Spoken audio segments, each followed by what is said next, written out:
다 각각 집으로 돌아가고 예수는 감람산으로 가시니라.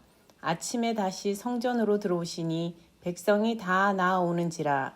앉으사 그들을 가르치시더니 서기관들과 바리새인들이 음행 중에 잡힌 여자를 끌고 와서 가운데 세우고 예수께 말하되 선생이여, 이 여자가 간음하다가 현장에서 잡혔나이다.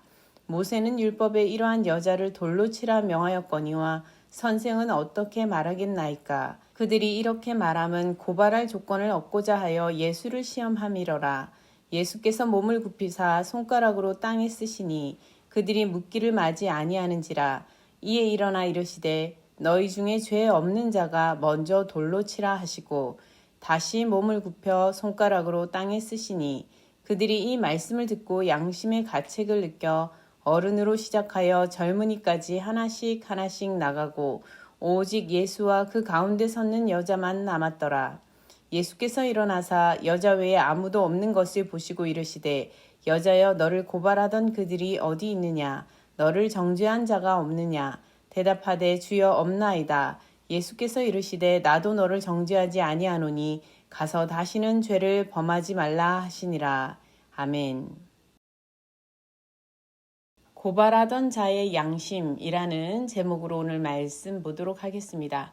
예수님을 잡으려던 사람들과 예수님을 따르던 사람들이 다 각각 집으로 돌아가고 예수님께서 감람산으로 가셨다 기록하고 있습니다. 감람산에 예수님은 기도하러 한적한 곳을 찾아가시는 모습을 우리가 상상해 볼 수 있습니다.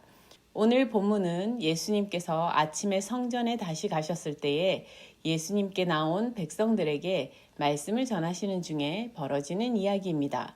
오늘날 우리에게 잘 알려져 있는 이 본문은 고대 여러 중요사본에는 등장하지 않던 내용이라고 합니다. 실제로 7장 53절에서 8장 11절을 빼고 앞뒤 부분을 이었을 때 그 흐름이 충분히 매끄럽습니다. 동방교회 전승 자료에서는 1000년 동안 언급된 바가 적다고 합니다. 그래서 칼빈 외의 여러 신학자들이 이에 대해 주의를 하지 않기도 한 것이 사실입니다. 그럼에도 4세기 어거스틴 외의 여러 성서학자들은 이 본문이 예수님의 주되심을 잘 드러내고 있으며 공의와 거룩의 주제도 잘 전달하는 내용으로 보고 있습니다. 말씀의 내용을 한번 살펴봅시다. 예수님께서는 성전에 가셔서 말씀을 가르치셨습니다. 이때 예수님을 고발할 조건을 찾고 있던 이들이 또 등장합니다. 바로 서기관들과 바리새인들입니다. 이들은 예수님을 고발할 대상으로 정해놓고 그 조건을 만들 기회를 엿보고 있었습니다. 보통 누군가 억울한 일을 당하여 고통을 겪을 때에 고발할 일에 따라 상대방을 고발하는 것이 순서이지요.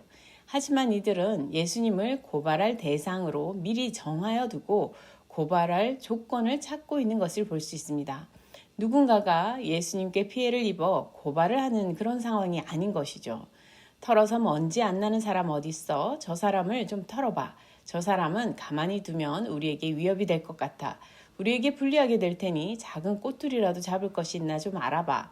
실제 이런 일들이 있다고 하지 않습니까? 그런데 거기서 한 발 더 나가면 저 사람은 제거돼야 돼. 그러니 저 사람을 어떻게 해서든 고발할 거리를 만들어봐. 방법은 많잖아. 법을 주무르는 이들에게 멀쩡한 사람 죄인 만들어 벌을 주어 꼼짝 못하게 하는 일들이 실제로 종종 일어나기도 하는 것이 사실입니다. 하지만 이것은 정말 악의적인 일 아닙니까? 이런 경우에 고발하려는 자가 악인일까요? 고발당할 사람이 악인일까요? 서기관들과 바리새인들이 한 여인을 끌고 왔습니다. 성경의 표현이 끌고 왔다라고 되어 있는데요. 여러 힘있고 권세 있는 남자들에게 간음하다 현장에서 잡힌 한 여인이 끌려왔습니다. 여인에 대한 구체적인 진술은 없습니다. 그저 죄목만으로도 조롱과 멸시 속에 공개 즉결 심판이 정당하게 열릴 수 있는 상황인 것처럼 보입니다. 그러나 예수님 당시 간음한 여인이라 하여서 이렇게 돌로 바로 쳐 죽이는 일들이 흔한 일들은 아니었다고 합니다. 어찌되었던 서기관들과 바리새인들은 이를 통해 예수님을 잡을 기회를 엿보고 있었던 것입니다. 예수님은 사람을 치유하고 회복시키시며 죄를 사하여 주시는 그런 분이시죠. 이러한 예수님께서 명백히 현장에서 가늠하다 잡힌 이 여인에 대해 어찌 말씀하실지가 오늘의 관심에 있습니다. 모세는 가늠한 자들을 돌로 쳐 죽여 이스라엘 공동체 안에서 죄를 제하라고 하였습니다. 예수님께서 돌로 쳐 죽이라고 한다면 그동안 사람들이 좋아하고 믿고 따르던 예수님의 이미지에 금이 가겠죠. 예수님을 따르던 사람들을 흩어버리게 할 계기가 될 수도 있습니다. 그러나 예수님께서 그렇게 하시지 않을 거라 그들도 예상했던 것 같습니다. 그러면 예수님께서 그를 변호하여 풀어주라고 하신다면 가늠한 자를 돌로 치라는 모세의 법을 어기는 것이 되므로 예수를 잡을 명분이 확실해질 수 있었습니다. 따라서 서기관과 바리새인들은 예수님을 잡을 명분을 얻기 위해 이것은 너무도 좋은 기회였죠. 마침 예수님은 성전에서 사람들을 가르치고 있었습니다. 서기관들과 바리새인들의 질문에 주변 사람들은 모두 예수님이 뭐라고 하실지 궁금해하며 귀를 기울이고 집중하고 있었을 것입니다. 선생이여, 이 여자가 가늠하다가 현장에서 잡혔나이다. 모세는 율법에 이러한 여자를 돌로 치라 명하였거니와 선생인 당신은 어떻게 말하겠나이까? 예수님을 시험하는 이들의 질문에 예수님께서는 땅에 몸을 굽혀 글씨를 쓰셨다라고 기록하고 있습니다. 그때 예수님께서 무슨 글씨를 쓰셨는지 궁금하지 않습니까? 사실 저도 너무 궁금합니다. 무슨 글을 쓰셨는지는 모르겠지만 예수님께서 몸을 굽혀 땅에 글씨를 쓰시고 계시니 사람들이 또 물어댑니다. 예수님, 이 여인은 어떻게 해야 합니까? 무엇이 옳은 일입니까? 죽여야 합니까? 아니면 살려야 합니까? 궁금합니다. 좀 알려주세요. 사람들이 재촉하는 질문에 예수님께서 일어나셔서 말씀하셨습니다. 너희 중에 죄 없는 자가 먼저 돌로 치라.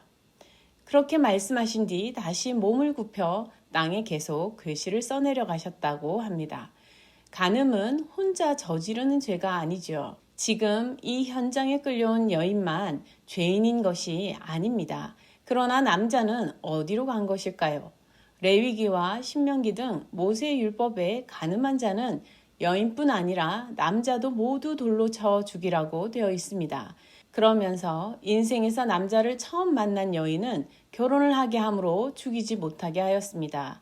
율법의 초점은 죄인을 심판하여 죽이는 데 있는 것이 아니라 개인과 공동체가 죄를 범하지 않게 하는데 그 목적이 있었습니다.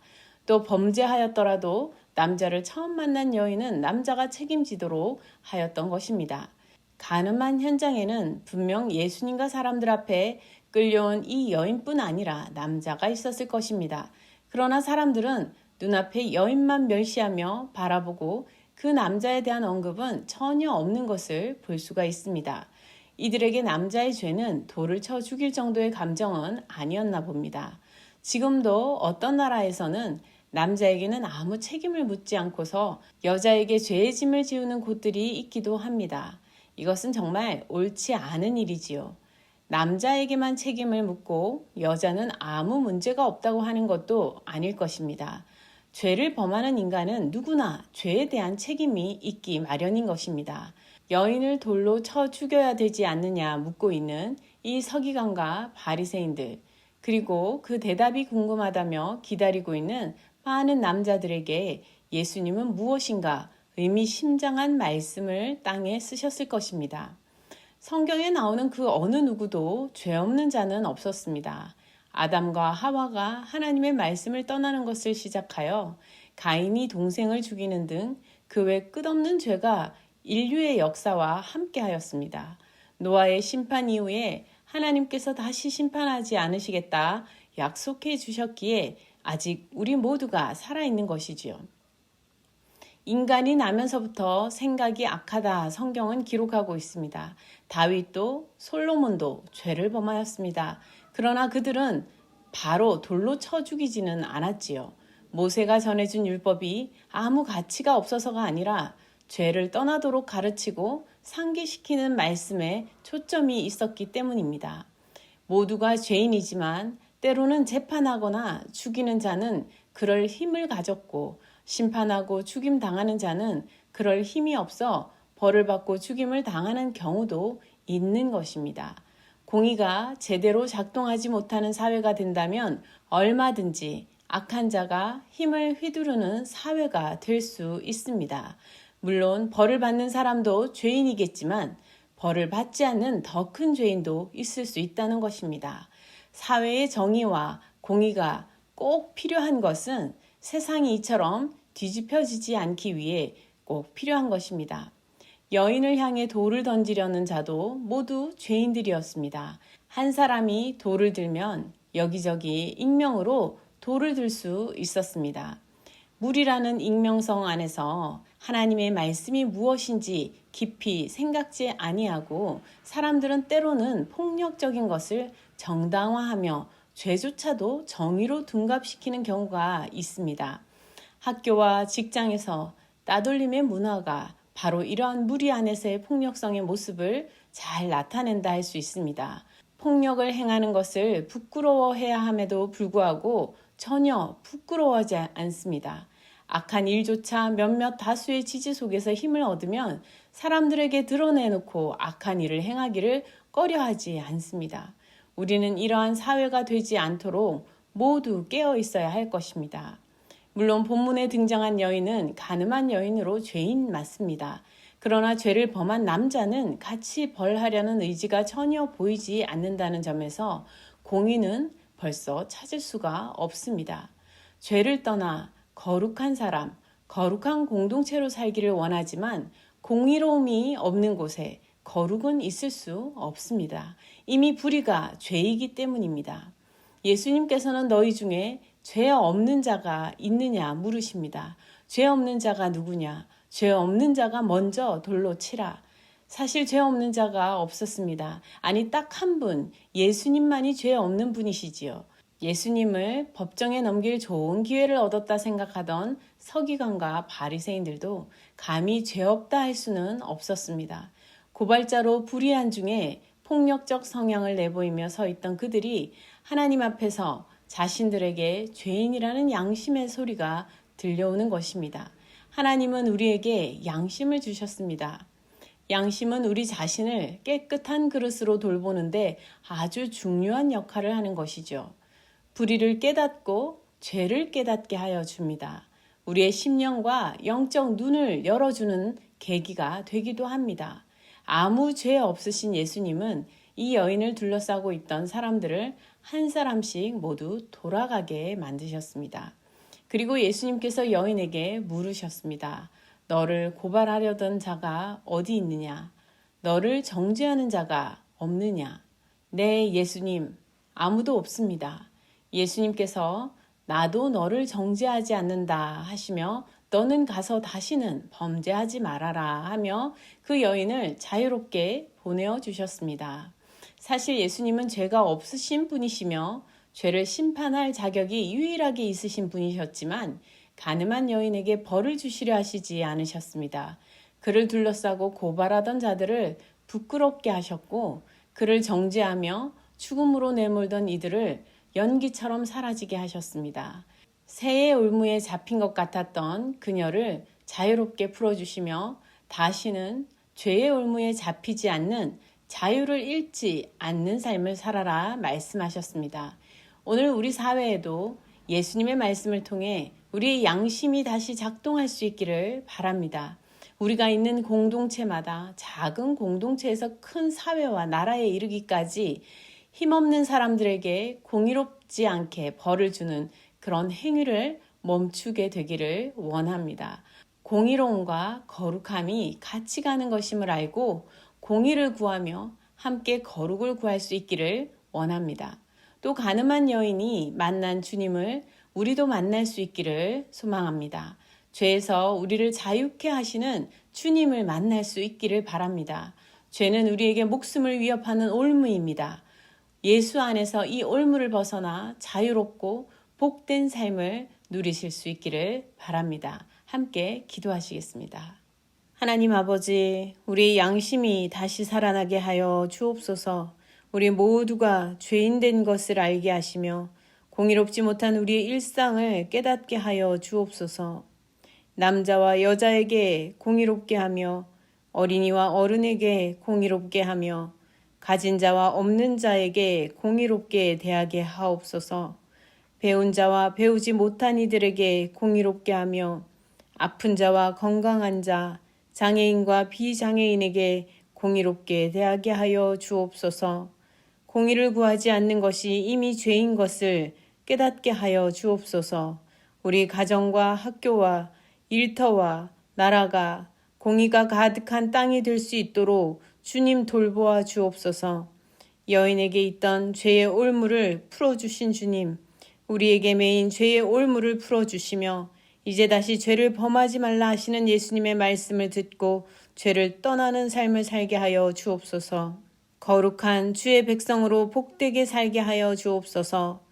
성도들의 고난의 매 순간마다 주님 도와주시며 치유와 회복과 자유함 가득하게 붙들어 주옵소서.